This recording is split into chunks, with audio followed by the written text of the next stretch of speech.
Bonjour à tous et bienvenue dans cette vidéo qui va parler du rapport entre parents et enfants. Bien souvent, les gens me demandent un petit peu ils se demandent du moins s'ils sont de bons parents. Il n'y a pas de bons ou de mauvais parents. Ça vous est jamais arrivé de culpabiliser par exemple parce que vous prenez du temps pour vous et que vous avez l'impression d'enlever ce temps à votre enfant? Mais pas du tout. Alors on ne parle pas bien sûr des égocentriques, de ceux qui pensent qu'à eux et leurs enfants n'existent absolument pas. On parle des gens qui culpabilisent parce qu'ils s'accordent des moments à eux, de manière à être mieux dans leur peau. Et ce temps-là, ils ne l'accordent pas à leurs enfants. Prenez bien conscience d'une chose. C'est-à-dire que plus vous êtes bien dans votre peau, plus vous êtes en accord avec ce que vous êtes, plus vous apporterez un message positif à vos enfants.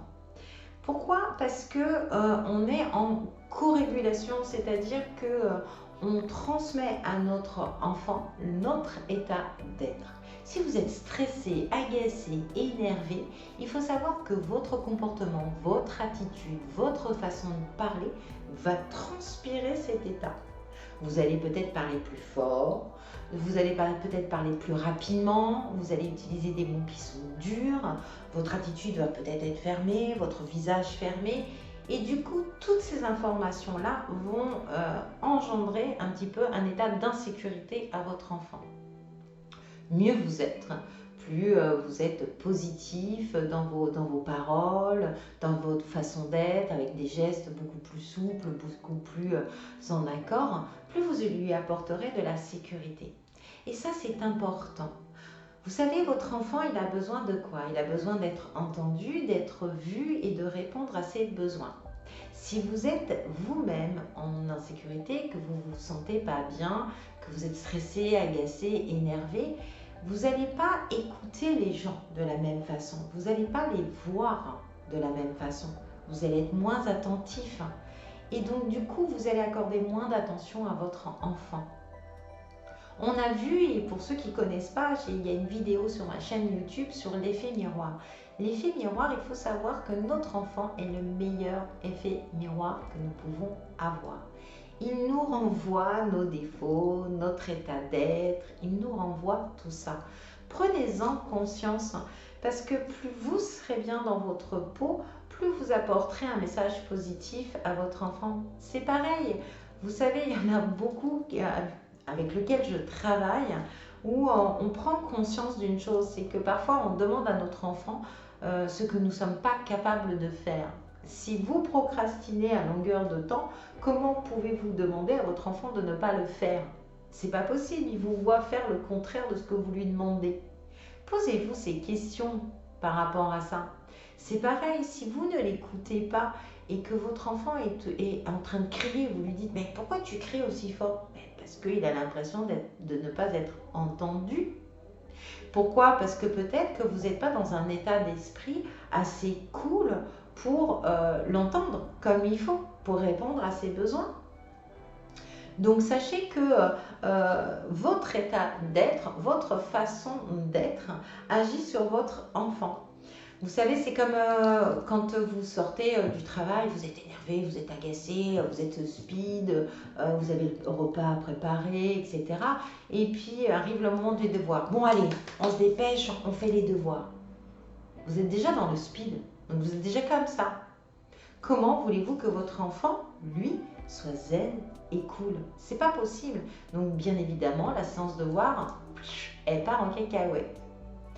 Pour ça, je vous donnerai un petit outil avec une sorte de petite méditation que vous pouvez faire avec votre enfant de manière à ce que lui arrive à se poser, à revenir en sécurité et que par la même occasion, vous aussi, comme ça, les deux personnes sont au même niveau et on passe une séance beaucoup plus calme, beaucoup plus tranquille et donc beaucoup plus dans la communication. Quand vous êtes agacé, énervé, en colère, vous pouvez avoir des paroles qui sont dures. Vous avez peut-être déjà vu cette histoire avec la feuille que l'on froisse. On froisse la feuille et après quand on la lisse, elle n'est jamais parfaite. Vos paroles ont le même effet sur vos enfants. Quelles que soient les paroles que vous pouvez dire sous le ton de la colère, même s'ils ne sont pas pensés, ils sont ancrés dans le corps. Et donc, ils génèrent un comportement de votre enfant par rapport à ces mots-là. Prêtez attention à ça. Vous savez, le temps que vous accordez à votre enfant n'est pas en nombre d'heures.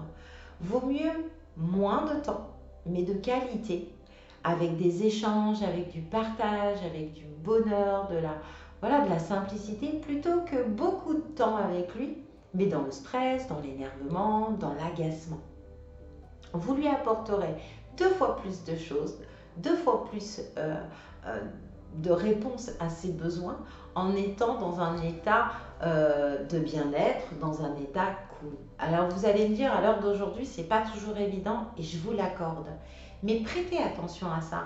Parfois, prendre 1 heure de son temps dans la journée ou même 30 minutes pour aller faire une balade, vous accorder un moment pour vous poser avant de partager un moment avec votre enfant sera bénéfique et sera mieux que de lui donner du temps pour lui donner du temps.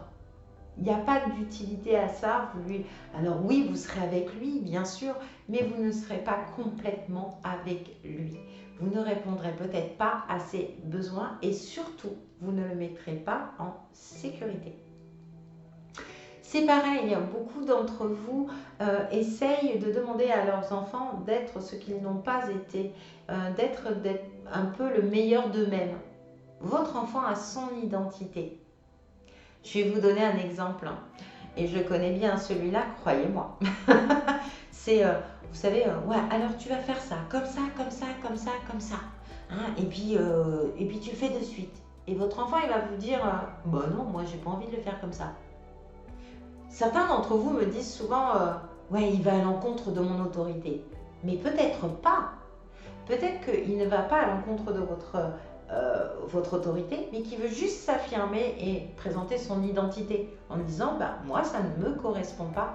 Et c'est OK.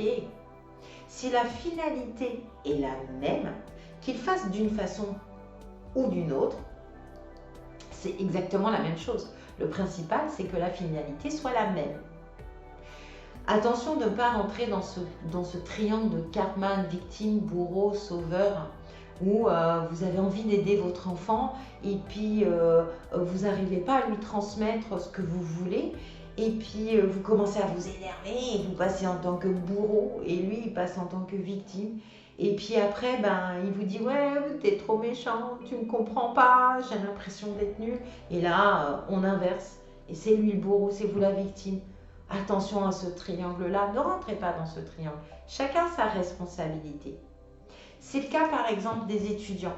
J'ai certains parents en ce moment qui ont un petit peu des relations conflictuelles parce qu'on approche des examens, quels que soient les examens. J'ai des examens en chirurgie dentaire, il y a les examens d'avocat, il y a les bacheliers, il y a d'autres examens. Et je suis autant les étudiants, ceux qui passent leur examen, que les parents. Et en tant que parent, sachez une chose, c'est pas vous qui passez l'examen, c'est eux, d'accord? Alors que vous stressiez pour eux, je l'entends, je le comprends, je suis maman, donc je le sais très bien. Mais attention, parce qu'on leur transmet le stress. Et leur transmettre ce stress, cette peur, les met en insécurité. Donc ils vont encore plus douter. Vous êtes là pour les épauler, pour les aider, pour les écouter. Et donc par rapport à ça, vous pouvez être là pour les épauler, pour les aiguiller, mais ne leur communiquez pas votre stress. Soyez à leur écoute, répondez à leurs besoins et ça sera déjà énorme. Ça sera déjà énorme. Je vous partagerai aussi, où vous pouvez trouver aussi sur mon site internet la formation Meilleure Organisation. Pour l'organisation justement de ceux qui préparent des examens. Comment s'organiser avec l'intelligence émotionnelle, trouver le meilleur planning, organiser leurs objectifs, leurs buts, de manière à gagner en efficacité. En leur proposant par exemple des outils comme ça, vous les aiderez beaucoup plus qu'en essayant d'être là pour être là et leur communiquer votre stress. Donc voilà, moi je voulais partager avec vous ces petites infos Donc de l'effet miroir qui peut se faire par exemple entre parents et enfants. Comprenez que plus vous serez bien dans votre peau, plus vous serez à l'écoute de vos enfants, plus vous les verrez, vous serez attentif. Peut-être qu'il ne parle pas en ce moment parce qu'il n'est pas bien. Et si vous êtes déjà dans une situation de mal-être, vous ne serez pas attentif par exemple à ce genre de comportement où il sera peut-être enfermé ou alors peut-être qu'il sera en colère et énervé et vous le prendrez pour vous alors que c'est peut-être juste une façon à lui de vous dire qu'il va pas bien. Donc pensez-y, pensez aux enfants qui parlent fort, peut-être que c'est parce qu'ils ont l'impression de ne pas être entendus. Ou ceux qui font les clowns, vous savez, qui sont là pour vous faire rigoler, vous dites oh là là, mais arrête un peu de faire le clown. Oui, mais peut-être parce que il a l'impression de ne pas être vu ou qu'il ne vous sent pas bien et que ben, de son point de vue, il essaye de vous aider. Si vous êtes bien dans votre peau, si vous êtes en pleine sécurité, vous prêterez attention à ça et vous entendrez le message qu'il y a derrière ces comportements, derrière ces mots. Et donc, vous pourrez mieux répondre à ses besoins. La relation parent-enfant, il n'y a pas de bonne méthode. Il suffit d'y mettre son cœur et de comprendre que ça passe par vous, par votre état. Si vous êtes bien dans vos baskets, si vous êtes bien dans votre peau, si vous avez un langage en accord avec ce que vous voulez envoyer comme message, tout sera nickel. Et puis vous savez, on apprend tous les jours. Donc voilà, communiquez avec eux, échangez. Vous n'êtes pas parfait, ils peuvent le comprendre. J'ai fait des erreurs, je m'en excuse. Viens, on essaye de mettre quelque chose en place pour s'améliorer. Et vous verrez que à deux, c'est beaucoup plus facile. J'espère que cette vidéo vous aura aidé. En tout cas, je vous souhaite une très belle journée et je vous dis à bientôt. Je vous embrasse.